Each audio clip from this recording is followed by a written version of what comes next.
A landscape photographer ventures deep into Great Smoky Mountains National Park, chasing light, fog, and solitude with his 8x10 film camera. But each morning, through the trees, a figure appears. Tall, dark, motionless. At first, he thinks it's another hiker.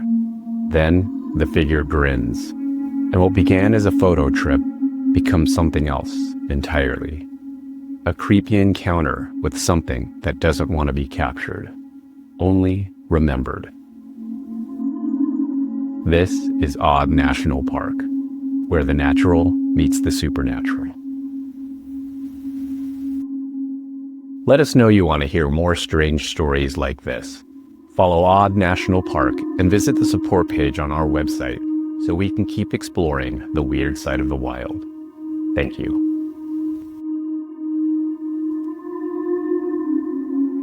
Tonight's story comes from Caleb, a landscape photographer who traveled solo into the backcountry with his 8x10 large format camera, hoping to capture the beauty of fall lighting cutting through the mist. He wasn't looking for anything unusual, just fog, contrast, solitude. But in a place like Great Smoky Mountains National Park, the line between what you're photographing and what might be watching you can get blurry. The Smokies are known for their fog. It drifts through the trees like breath, softening edges, muffling sound, erasing distance. Hikers talk about getting turned around, not by terrain, but by the disorientation that comes when the world vanishes 20 feet in every direction.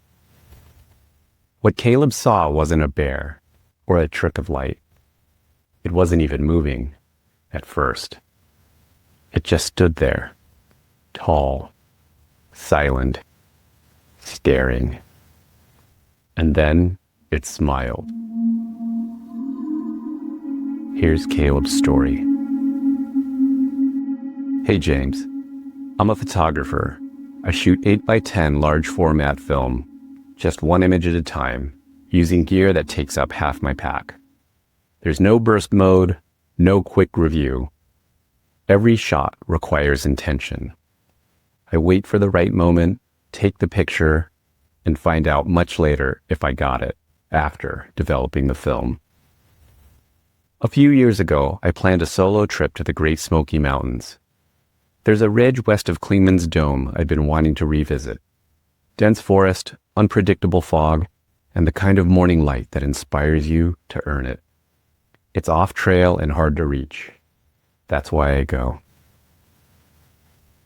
I camped below the ridge and hiked up early each morning, gear on my back, chasing the first rays of light breaking through the mist. On the first morning as I was setting up a shot, I noticed a figure. Just a silhouette, tall, unmoving, at the far end of a clearing, barely visible in the fog. I assumed it was another hiker, maybe another photographer like me. But the next morning, he was there again. Same posture, same spot. That's when the feeling started.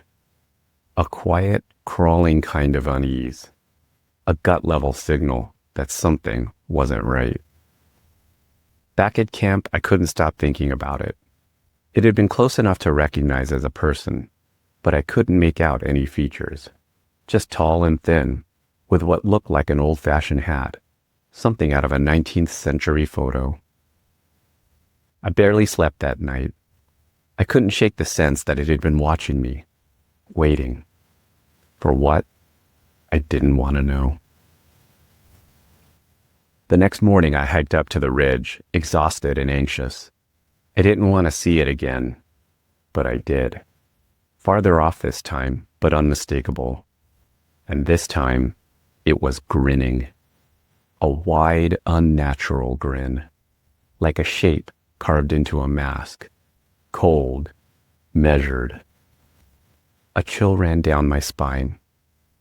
My camera was already pointed in its direction. I decided to try and capture it. With this kind of gear, taking a photo isn't quick.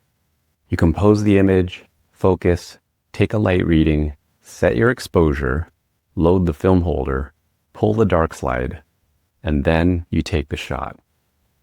I had everything ready, but when I pulled the dark slide and released the shutter, I realized I didn't insert the film holder into the camera correctly. I knew the sheet was ruined. In a panic, I flipped the holder to the unexposed side and tried again. Too late. The figure was gone. I stood there, fog around my knees, hands shaking with frustration. I spent the rest of the morning taking other shots, but I couldn't focus. My mind kept returning to that grin. Later, I hiked down to the area where I'd seen it, trying to convince myself there was a logical explanation. Maybe a tree, a trick of light. But in the crook of a sapling, I found something that made my blood run cold.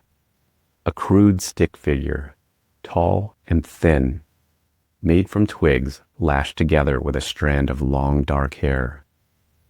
No footprints, no campsite, nothing.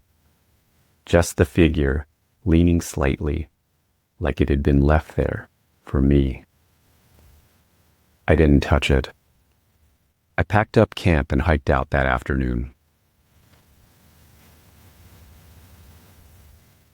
Back home, I couldn't stop thinking about the figure, or the thing I found in the woods. I tried to distract myself by developing the film in my dark room. Just like shooting in the field, developing film is a process. Most of it spent alone, in the dark. One of the sheets I processed was the one from the day I tried to photograph the figure, the ruined one. As expected, it had a massive light leak, but the landscape was still visible. Out of curiosity, I made a contact print.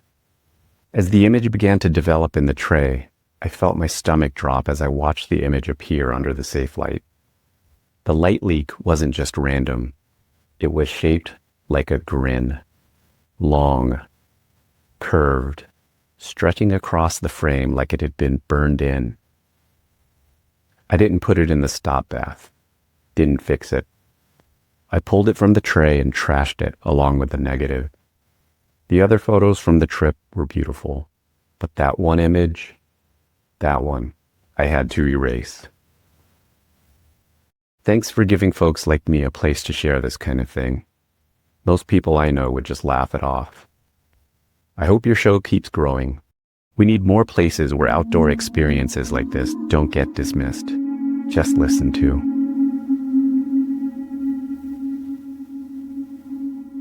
The fog has a way of hiding things, but sometimes it reveals just enough to make you wonder what's still out there, watching, waiting, choosing its moment.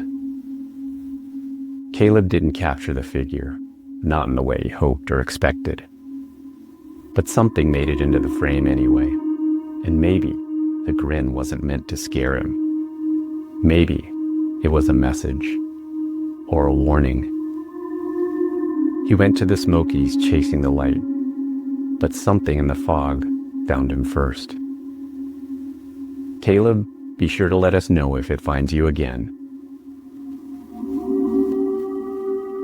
If you've seen something strange in the wild, something you can't quite explain, we want to hear about it.